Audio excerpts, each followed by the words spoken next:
this app has saved my life. A new AI-powered app co-created here in Utah is changing the way care teams help patients with chronic lung disease.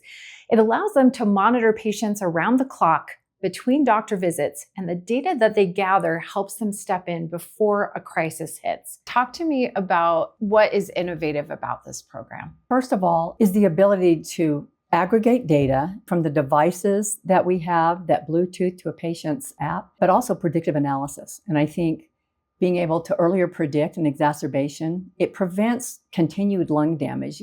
Historically, it's been reactive care.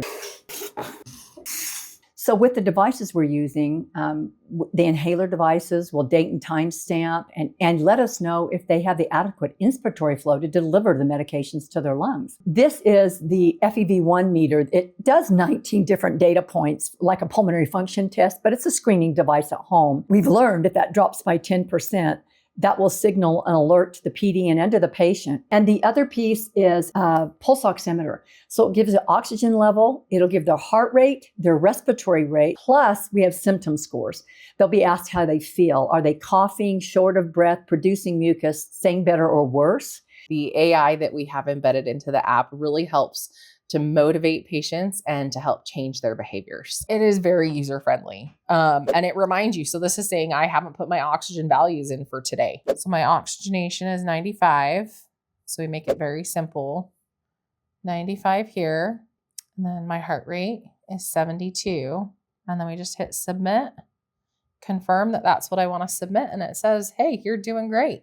Remember to keep your monitoring going. We're helping them become more adherent to taking their inhalers and their other medications that are important for their lung health, and to really give them an interactive view of their health. And then that also coordinates with me as a pulmonary disease navigator on a dashboard that we can help monitor their health from a distance. And so it gives them a touch point with a healthcare provider to really give them some feedback if they need it.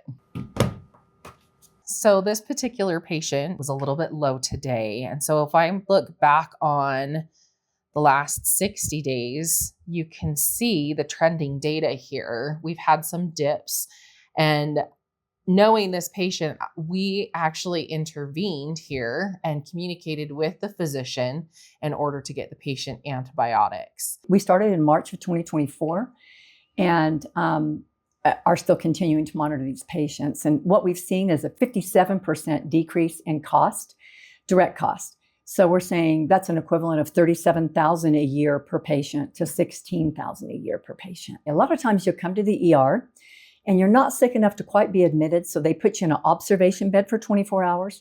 That's dropped by 73%.